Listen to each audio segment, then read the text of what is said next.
2013년에 우리 사회 현실에 대해 깊이 고민하고 연구한 송호근 교수가 책을 하나 냈습니다. 5, 60대 인생 보고서라는 부제가 붙은 책인데 그들은 소리내 울지 않는다 하는 책입니다. 그 책을 보면 술자리를 마친 저자가 대리기사를 불렀는데 그가 중견기업 부장으로 퇴직한 자신과 동년배였는데 생활비를 보탤 겸 해서 저녁 알바로 대리기사를 한다는 말을 듣고 몰려오는 답답함을 이렇게 적었습니다. 고도성장의 청춘을 바치고 한국 사회 현대화에 중년의 시간을 쏟아부은 이들이 아무 대책 없이 노후를 맞아야 한다는 현실을 전혀 예상하지도 준비하지도 못했다는 사실이 나를 많이 힘들고 아프게 했다. 이런 현실 앞에 우리는 어떻게 해야 됩니까? 적지 않은 사람들이 타인의 것을 부러워하죠.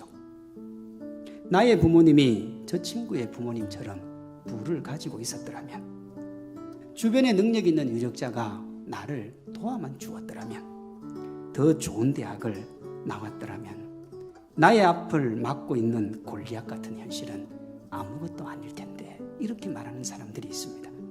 그럴 수 있지만 반드시 그런 건 아닙니다.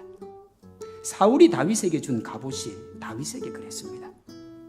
타인이 가지고 있는 것이 아니라 내가 준비한 게 있어야 돼요. 내가요.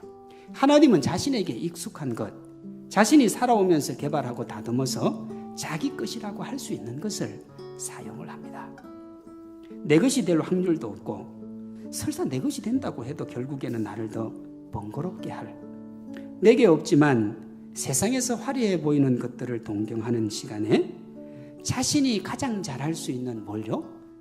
하나님이 주신 그 달란트를 다듬어가는 게 중요합니다.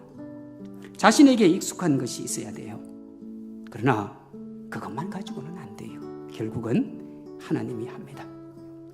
우리가 하나님의 백성이어도 때로는 구겨지고 더러워지고 짓밟힐 수 있습니다. 아무리 그래도 우리가 하나님의 자녀라는 그 가치는 사라지지 않습니다. 우리가 어떤 삶을 살았든 얼마나 많은 실망을 경험했든지 우리 모두는 소중한 하나님의 백성이요 하나님의 자녀인 줄로 믿습니다. 지금 자신이 처한 삶의 현실이 전부인 것처럼 여기지도 마시고, 연약하고 부족해서 넘어질 때라도 주님 이름 부르며 주님 앞에 나아가십시오.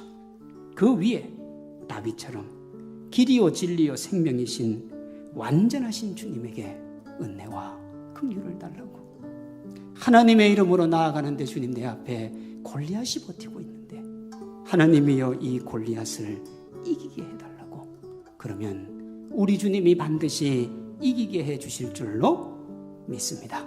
이 축복과 은혜가 우리 모두에게 가득하기를 주님의 이름으로 축원합니다.